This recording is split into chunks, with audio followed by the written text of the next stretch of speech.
वक्त हिंदीत এতিয়া আহিছোতো वक्त বুলি কয় वक्त के बात है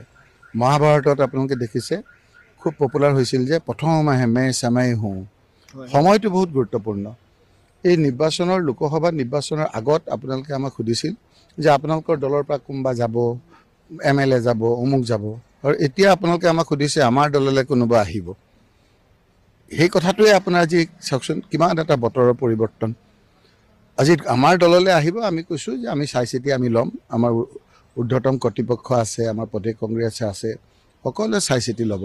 এই যে পৰিৱৰ্তনটো হৈছে সেই পৰিৱৰ্তনটোৱে হৈছে যে বিজেপিৰ প্ৰতি মানুহে বিক্ষুব্ধ হৈছে মুখ্যমন্ত্ৰী হিমন্ত বিশ্ব শৰ্মাক মানুহে বিভিন্ন কথা বতৰাত বেয়া পাইছে তেওঁৰ অদ্ভুত কিছুমান কথা বতৰাই গোটেই পৰিৱেশবিলাক বিনষ্ট কৰিছে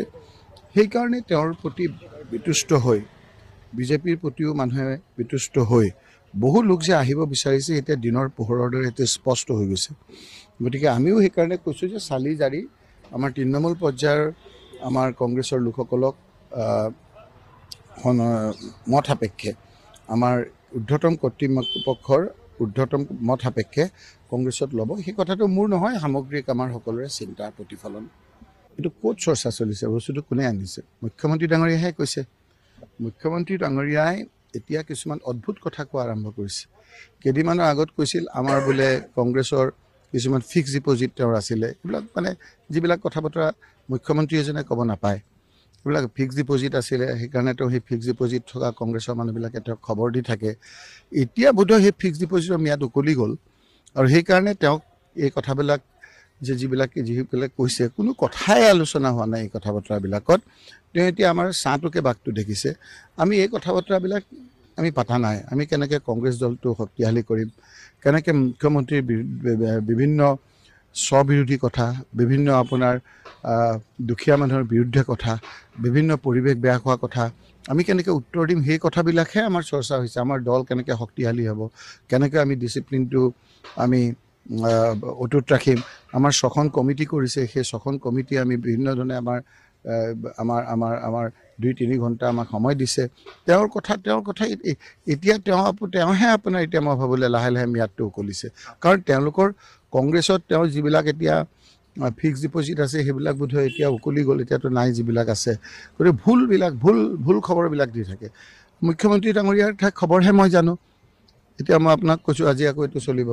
কেইদিনমানৰ আগত এজন আমাৰ লোক মই কিছু খবৰ জানো কাৰণে কৈছোঁ মুখ্যমন্ত্ৰী তাত আহোঁতে মুখ্যমন্ত্ৰীয়ে গালি শপনি পাৰি পঠিয়াই দিলে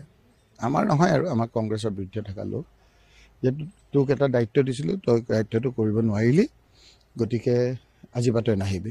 একদম মানে খঙে একদম টিঙিৰি তোলা হৈ পঠিয়াই দিলে সেই কথাটোতো কোনো গম পোৱা নাই বুলি ভাবিছে আমিতো গম পাওঁ আৰু গম পালোনো সেইবোৰ কথাবিলাকৰ কি গুৰুত্ব আছে মুখ্যমন্ত্ৰীৰ সেইবিলাক ফিক্স ডিপজিট নে কি কয় সেইবিলাক তেওঁ যে কয় ফিক্স ডিপজিট মই ইনভেষ্ট কৰি থৈছোঁ কিবা যে সেইবিলাকৰ এজন বুজোতাও বুজিব কওঁতাও ক'ব আপুনি অলপ কনফিউজ হৈ আছে বুজোতাই বুজি গৈছে তেওঁৰ কথা কি উত্তৰ দিব মই সেইটোহে কৈছোঁ